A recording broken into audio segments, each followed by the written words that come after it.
Assalamualaikum warahmatullahi wabarakatuh. Perkenalkan, nama saya Abbas Sapria Setiawan, NIM 72114191158, Rombel AKTA 19. Saya akan menjelaskan buku Sistem Informasi Manajemen bab 9 tentang keamanan informasi. Keamanan informasi. Keamanan informasi atau information security digunakan untuk mendeskripsikan perlindungan baik peralatan komputer dan non-komputer, fasilitas data, dan informasi dari penyalahgunaan pihak-pihak yang tidak berwenang. Tujuan informasi manajemen bagi menjadi 3. Yang pertama, sangat rahasia atau kerahasiaan. Yang kedua, ketersediaan. Yang ketiga, integritas. Manajemen keamanan informasi. Yang pertama yaitu mengidentifikasi ancaman, terus lanjut ke mengidentifikasi resiko, menentukan kebijakan keamanan informasi, lanjut mengimplementasikan pengendalian. Itu ya disebut manajemen resiko.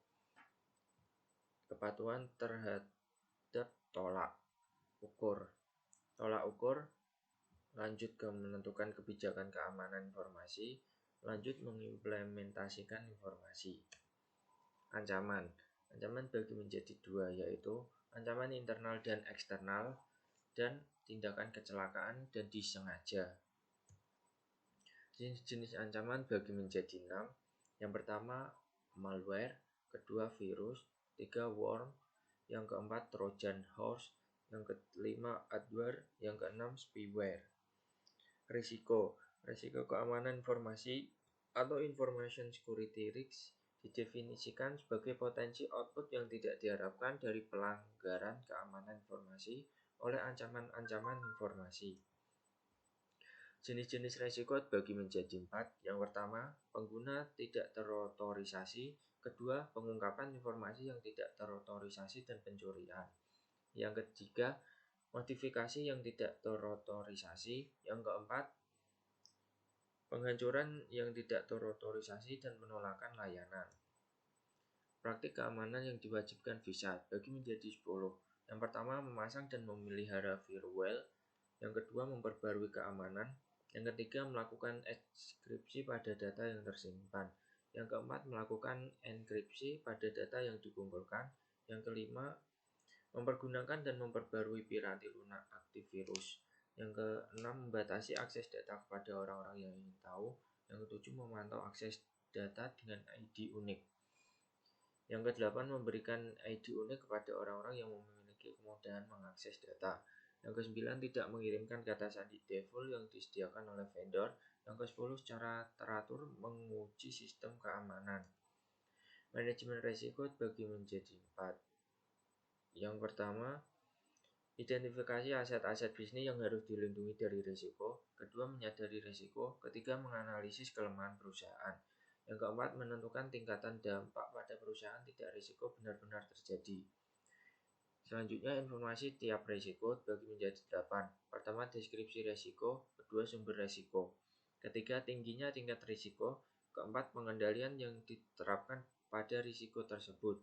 Kelima, para pemilik risiko tersebut. Keenam, tindakan yang direkomendasikan untuk mengatasi risiko.